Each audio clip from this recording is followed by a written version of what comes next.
রাসূল করিম সাল্লাল্লাহু আলাইহি ওয়াসাল্লাম বলেন, যদি কোনো ব্যক্তি এই রমজান মাসে যদি কেউ ইতিকাফের নিয়ত করে এবং এই রমজান মাসে যদি কেউ শেষ দশকে কেউ যদি ইতিকাফ করে, তাহলে আল্লাহ রাব্বুল আলামিন ওই বান্দার উপরে 5টা পুরস্কার দান করবেন। বলেন সুবহানাল্লাহ। কয়টা পুরস্কার? 5টা পুরস্কার দান করবেন। রাসূল করিম সাল্লাল্লাহু আলাইহি ওয়াসাল্লাম বলেন যে যখন থেকে আমার উপর রোজা ফরজ করা হয়েছে, তারপরে থেকে নিয়ে আমি যতগুলো রোজা পেয়েছি, যতগুলো রমজান পেয়েছি, এমন কোন রমজান যায় নাই যে আমি ইতিকাফ করি নাই। তার মানে কি বোঝা গেল? তার জীবনে যতগুলো রমজান ছিল, প্রত্যেকটা রমজানে তিনি ইতিকাফ করেছেন। একটা রমজান যায় নাই যে তিনি ইতিকাফ বাদ দেন নাই। প্রত্যেকটা রমজানে তিনি শেষের দশকে তিনি ইতিকাফ করেছেন। কিন্তু রাসূল করিম সাল্লাল্লাহু আলাইহি ওয়াসাল্লামের জীবনের দিকে তাকান আর আমাদের জীবনের দিকে তাকান, দেখেন আমাদেরকে আমরা কোনদিন এমন লোক আছে যে আমরা ইতিকাফ করি নাই, কিন্তু রাসূল করিম সাল্লাল্লাহু আলাইহি ওয়াসাল্লাম ইতিকাফ কোনদিন বাদ দেন নাই, ছাড়েন নাই তার জীবনে। অর্থাৎ কি বোঝা গেল? সে কোনদিন ইতিকাফ বাদ দেন নাই আর আমরা ইতিকাফ করি নাই। আমার জীবনে এমন লোক আছে যে আমাদের জীবনে ইতিকাফে একদিনও বসি নাই, এক রমজানেও আমরা আমার জীবনে এক রমজান আমি আল্লাহর জন্য 10 দিন দেই নাই। অথচ রাসূল সাল্লাল্লাহু আলাইহি ওয়াসাল্লাম তার জীবনে এমন রমজান যায় নাই তিনি ইতিকাফ রাখেন নাই। প্রত্যেকটা রমজানে তিনি শেষের দশকে তিনি আল্লাহর জন্য এই 10টা দিন তিনি বিলীন করে দিয়েছেন। সুবহানাল্লাহ। প্রথম দশকে কি করবে? তার আত্মীয় স্বজনদের সাথে ইফতার করবে। তারপরের দশকে আস্তে আস্তে যখন রমজান যত বাড়ে, রোজা যত বাড়তে থাকে, আল্লাহর সাথে বান্দার তত সম্পর্ক বাড়তে থাকে।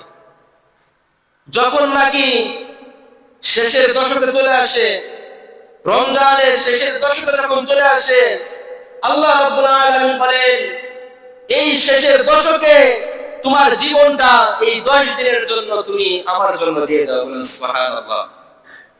কারণ তুমি এই 20 দিন তুমি তোমার পরিবারের সাথে তুমি দিয়েছো, তোমার ভাই বোনদের সাথে তুমি দিয়েছো, তোমার আত্মীয় স্বজনের সাথে তুমি থাকিছো, তোমার স্ত্রী বিবির সাথে তুমি থাকেছো রাতে।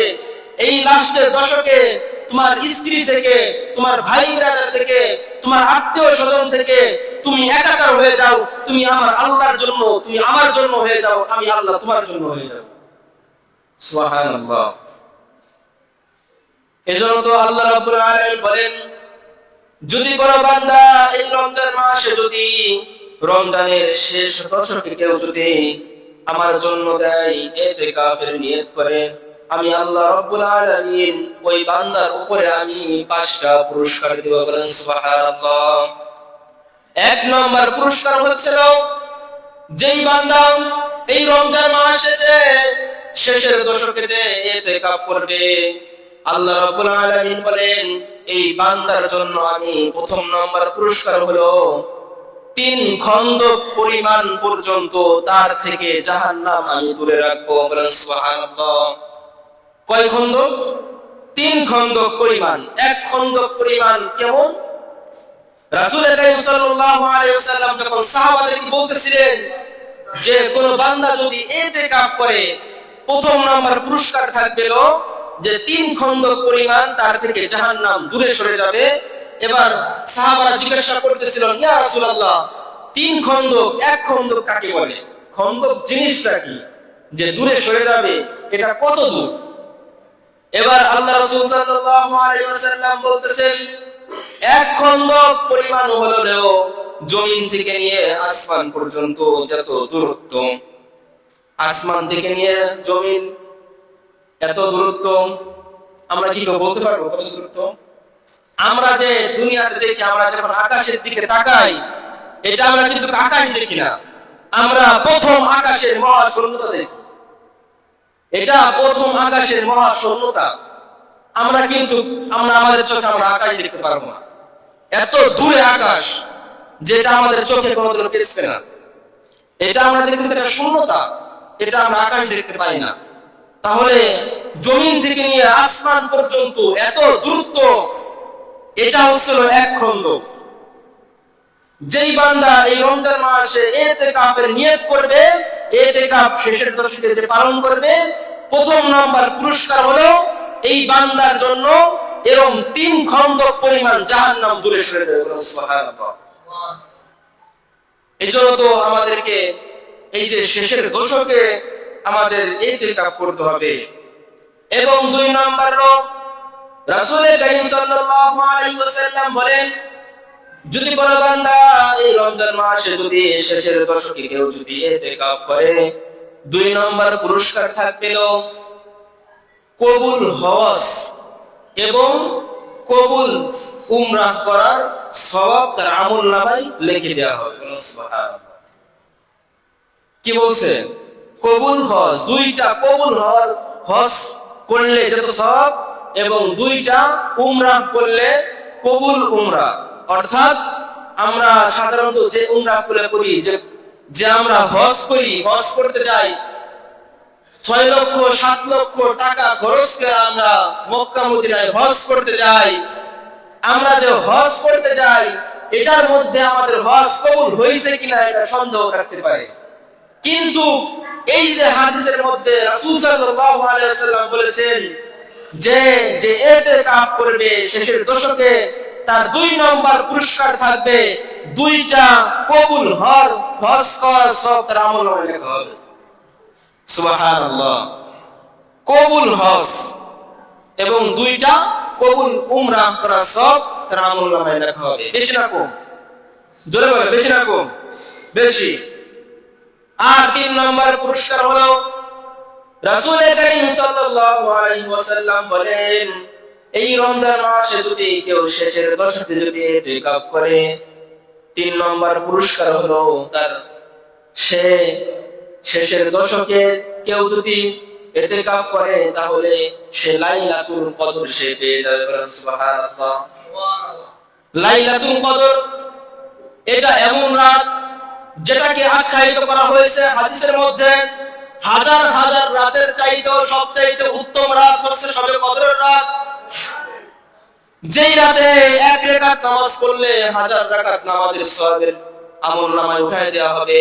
ওই রাতে কেউ যদি শেষের দশকে কেউ যদি ইতিকাফ করে, তাহলে দেখবেন যে সে কিন্তু শবে কদর পেয়ে যাবে। ঠিক কি না? তার হাত থেকে তো শবে কদর মানে ছুটে যাওয়ার কোনোই নাই, ভয় নাই। কারণ একদিন না একদিন মানে ওই শেষের দশকের মধ্যে শবে কদর রয়েছে। তো সে যে ইতিকাফ করবে শেষের দশকে, সে কিন্তু ইতিকাফ পাবে। কিন্তু আমরা যারা ইতিকাফ করব না, দেখা গেল হঠাৎ করে বেজর রাতগুলিতে ধরো আমি আজকে ইবাদত করলাম না, কালকে করলাম বা কাল করলাম না, এমন একদিন বাদ চলে গেছে বেজর রাতে, 21 রমজান অথবা 23 রমজান, 25 রমজান, 27 রমজান, 29 রমজান, এই যে বেজর রাতগুলিতে এর ভিতরে রয়েছে শবে কদর। এখন দেখা গেল যে আমি এই রাতে একটু ইবাদত করতে পারলাম না, কারণ আমরা তো জানি না যে কোন রাতে শবে কদর রয়েছে। সাধারণত আমরা 27 রমজানের দিন আমরা জাহেলে উলামা যারা আছে তাদের মত অনুযায়ী, এবং এটাকে বেশি গ্রহণযোগ্য, কিন্তু এমন কোন হাদিস নাই সঠিক যে 27 রমজানেই কিন্তু শবে কদর রয়েছে। এর আগেও হতে পারে, এর পরেও হতে পারে। বেজর রাতগুলির মধ্যে রয়েছে শবে কদর। বিভিন্ন মত রয়েছে। এই জন্য তো শবে কদরকে তুমি যদি খুঁজতে চাও, তাহলে বেজর রাতগুলি তুমি ইবাদত করো। কারণ আমাদের জীবনে যদি একটা শবে কদর যদি পেয়ে যায়, তাহলে আমাদের জীবন কিন্তু ধন্য হয়ে যাবে। কারণ ওই দিনের একটা সিজদা আর আপনার ওই রাতের একটা সিজদা আর অন্য রাতের হাজার হাজার সিজদা, একটা সিজদা। এই জন্য তো আমাদের ইতিকাফ করতে হবে। 4 নম্বর হলো রাসূল কারীম সাল্লাল্লাহু আলাইহি ওয়াসাল্লাম বলেন, কেউ যদি এই রমজান মাসে যদি শেষের দশকে কেউ যদি ইতিকাফ করে, তাহলে এই মহল্লার মধ্যে যত মানুষ আছে, যত পরিবার আছে, 200 থেকে নিয়ে 300 পরিবার আছে, এই পুরো গ্রাম শুদ্ধ যদি যত আমল করবে, যত ইবাদত করবে, যত রোজা রাখবে, এর কিছু একটা পার্সেন্ট যারা ইতিকাফ করবে মসজিদে, তাদের আমল নামায় জমা হবে। বলেন সুবহানাল্লাহ।